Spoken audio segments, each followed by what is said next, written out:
Three different kinds of people in this world. Group number one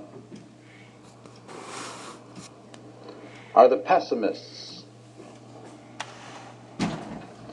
And the pessimist says, given enough time, are things going to get better or worse?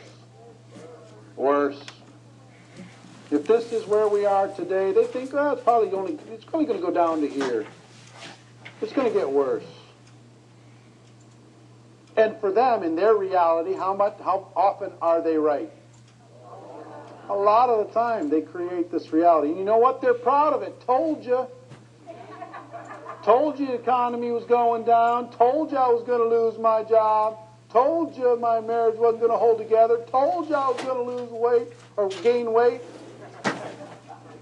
Told you. Told you our market was going to fall apart. Told you. They love it. It's part of their brand. Oh, you other people. They think they're cool about it. That's the pessimist. Second group, big group, are the realists. I'm not one of them pessimists. I can see the world as it is. I'm a realist. I'm not those crazy optimists either. Those people are ridiculous. I'm a realist. And here's what a realist does. To a realist, you know what's really important to a realist? That they don't look bad. Their ego is huge to a realist.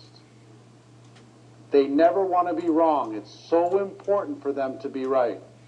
They never want to be called out. They never want to be embarrassed. The realist has this cloak of, please respect me. That's what the realist has. So you know what the realist does? They set very minimal goals because they're petrified that they'll miss one. They'll set their goal here.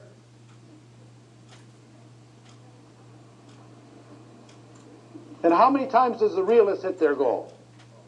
Almost all the time. I mean, if they ever miss one, they'll drop the next goal even lower. They'll bring it way down. So it's impossible not to win. Okay? That's the realist. Then there's a third group. I don't like calling them optimists. I call them visionaries. The visionaries. These people are insane. They're crazy people. They're not reasonable at all. They don't pay attention to any of the rules. They don't follow any of the stuff. They don't care what other people think of them. Weirdos. And they say, this is where I am today. I'm going here.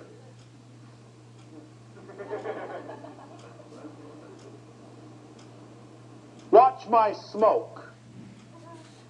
They haven't done anything yet, but I'm going there. Right? Now, how many times does a visionary reach their goal? Almost never. Almost never. They say this crazy stuff. I'm going to do this, and I'm going to get to this next rank, and I'm going to build the biggest team in our country, and I'm going to blah, blah, blah, blah, blah, blah, blah, blah. And everybody goes, yeah, and then afterwards, they don't quite get there, but they get there.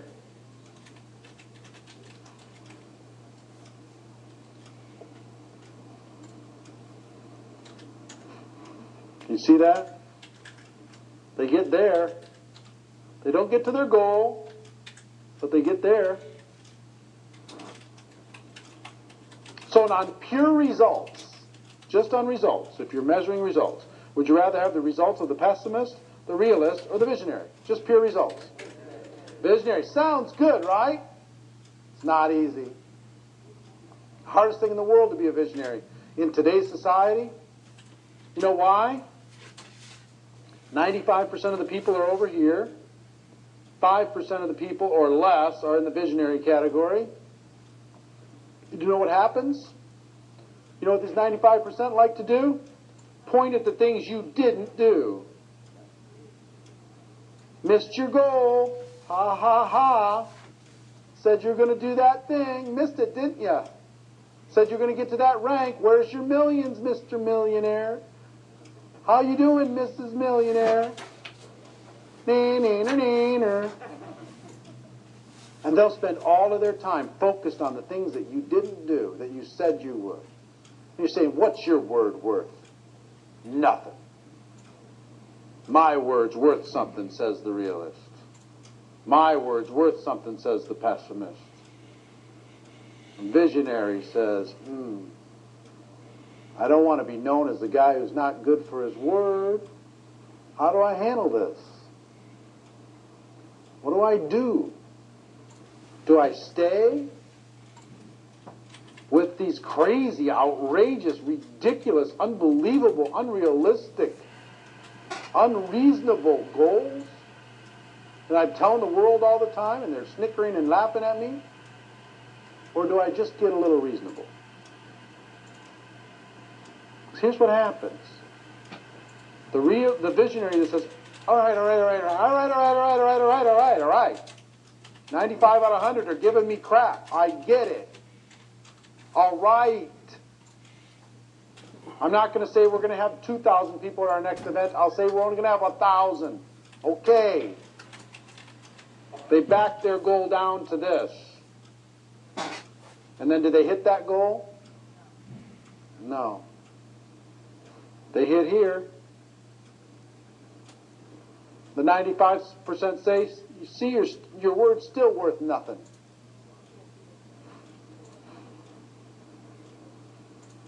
Your word's still worth nothing. You didn't get your goal there either.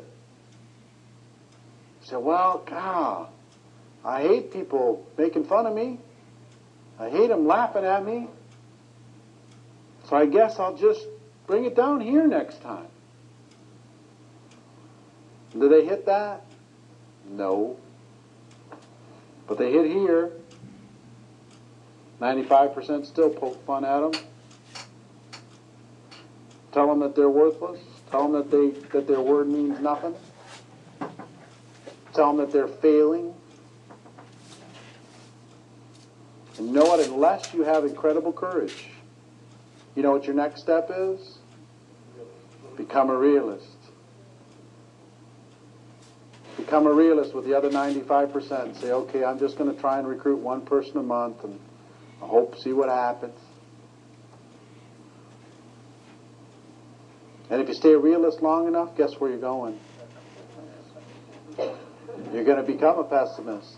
You're going to say, you know what? Maybe this life isn't worth pushing like you should push.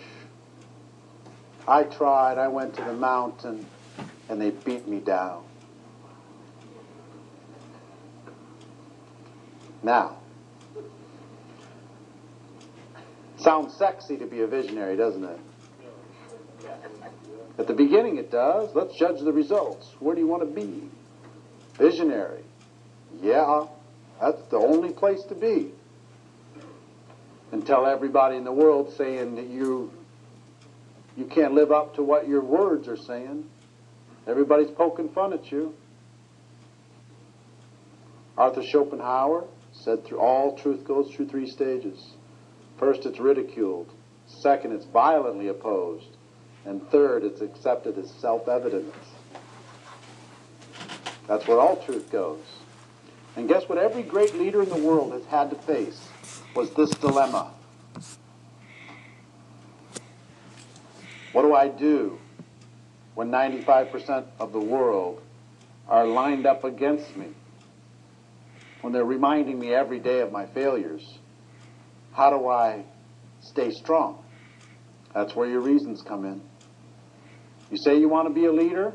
Really? Okay. This is the price of entry.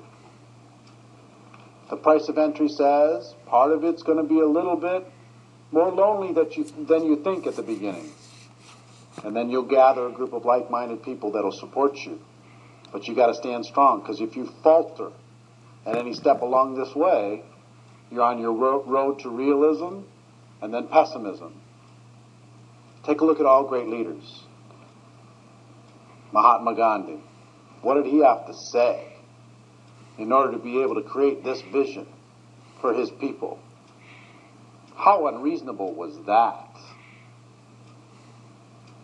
Nelson Mandela. How unreasonable was that? Winston Churchill. How unreasonable was that?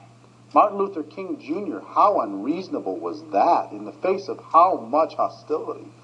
How unreasonable was that? You know what the call of every leader in the world is? In its essence, there is a promised land, and we can get there together. Every leader that I have ever known, there's a promised land, and we can get there together. And for you to be strong enough to be able to withstand these negative and pessimistic forces that will drip on you, you're going to have to say, you know what? There's a promised land and we can get there together, and it's okay that you don't see it today, and it's all right that I didn't achieve my dream this moment, but we're going to get there. Maybe in my lifetime, maybe not for many of these leaders, but we're going to get there. This is our dream. This is where we're going, and we won't be stopped. You understand? This is some serious stuff that I'm talking about right now. The difference between pessimist, realist, and visionary is real, and it's hard. I had a guy come up to me after I was in the business for 3 years. And he said, Eric, all this crazy talk is not serving you. You know, you say you're going to do this, and you're going to recruit X number of people, and you're going to make this amount of money, and you're going to do all this stuff, and you never hit any of these goals, and everybody's laughing. They're adding Eric math to it every time, which means divide by 2 and divide by 2 again, and then maybe you're getting in the range. Eric math. Classic talk of the realist and the pessimist.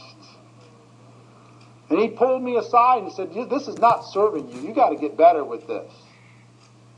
And you know what? He almost got me. It was this close till I realized he had a paper route. And he was 60.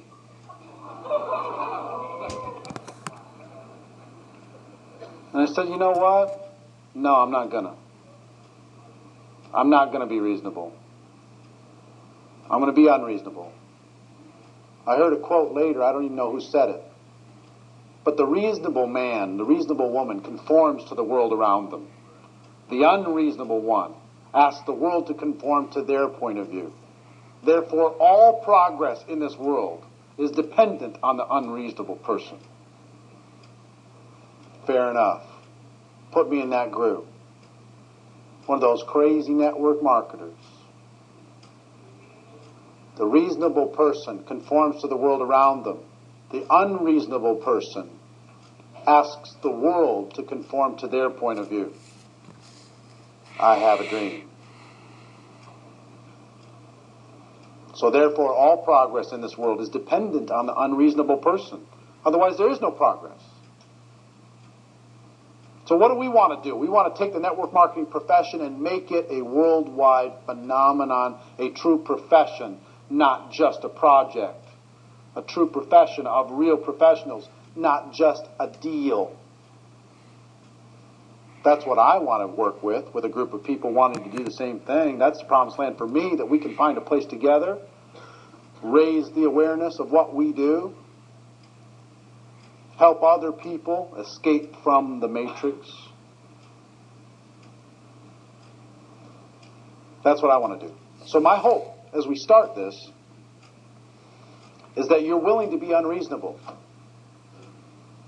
You're willing to be outrageous. You're willing to put yourself on the line with crazy, outrageous, unbelievable, over-the-top goals, and you tell the world what they are.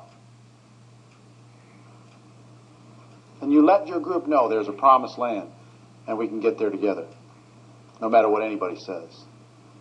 Let the pessimists and realists live by themselves. We're a different group. We're going to go to another level. Okay? So how many are ready to step into visionary? Okay.